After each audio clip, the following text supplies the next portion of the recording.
Hey, this is Mr. York. Welcome back. And last time that we were together, we were talking about our presentation and how to add images to it. And you can see now that I've got three images, one on each of my slides.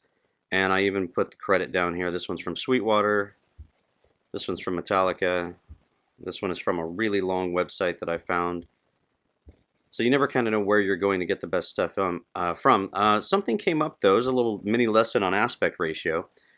The pictures that we had were pretty much portrait orientation. However, if they're landscape, like this one here, if I double click on it, you can see when it was pasted in here, when I first put it in here, I actually had a problem because it only showed that much.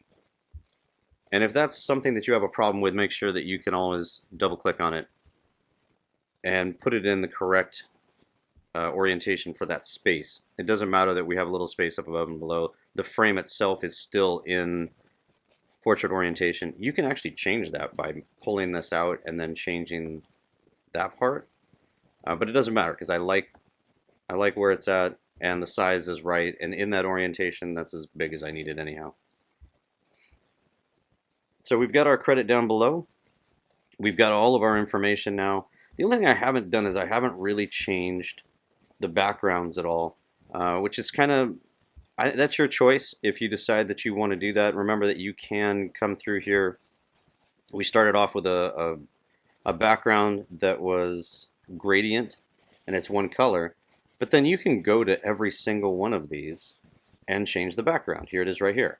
Just make sure that you click in a corner or someplace where you're not on an object or not on text, and this will pop right up. And you can edit it any way you want. If my hobbies, if I decided I wanted to go with something blue, so it matches the text I already have, or goes along with it better. Here's the music. I kind of like the way that one looks. And the last one is this one, which I also thought kind of worked, but if I wanted to change the background, I could. So just keep that in mind. That's kind of cool. And when it comes to our gradients on here, I can actually change the direction of it. Where it says right here angle, we can actually change the angle on it, so depending on kind of how you want it to be, what works best. You can go back through and adjust these however you like it. But now's the part that we want to get to, which is we need to animate everything. Remember, the whole point of this is to make something that we can put in our video, and so if you want to just make a slide, you can do that. You can export these as JPEG files by going to export to, and you can export them as images, and that'll export it as a JPEG. It'll be in your presentation as a static picture that doesn't move. But what we want to do is we want to try and animate things, and that's what's known as motion graphics. It's what you see when you guys are watching a title sequence, intro of any kind, and you notice there's a button over here that says animate. What you want to do is animate everything. We also want to animate it automatically. So I'm going to go to animation, and I'm going to add an effect. And you got to go through these at least once and just kind of familiarize yourself with what it is they do, what they look like. That one looks pretty good. I don't like it from left. I'm going to go from the bottom. You can change the duration, but if you start messing with the duration, a lot of times if you make it too long, it'll really slow down your presentation. It's not what you want.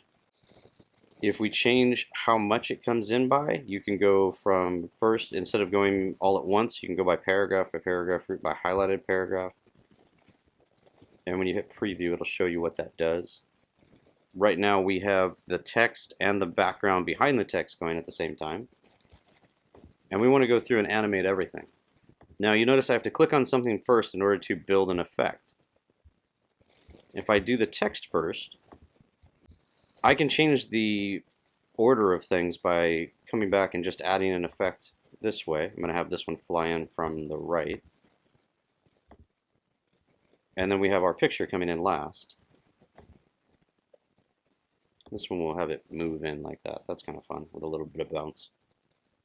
So now that I have an effect on all three of these items, I'm going to go to build order.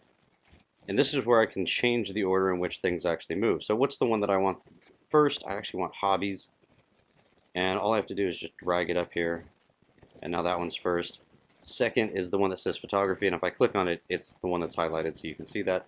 Third is the picture coming up. And all of these, you have a choice where it says on click. You want to change that to after transition.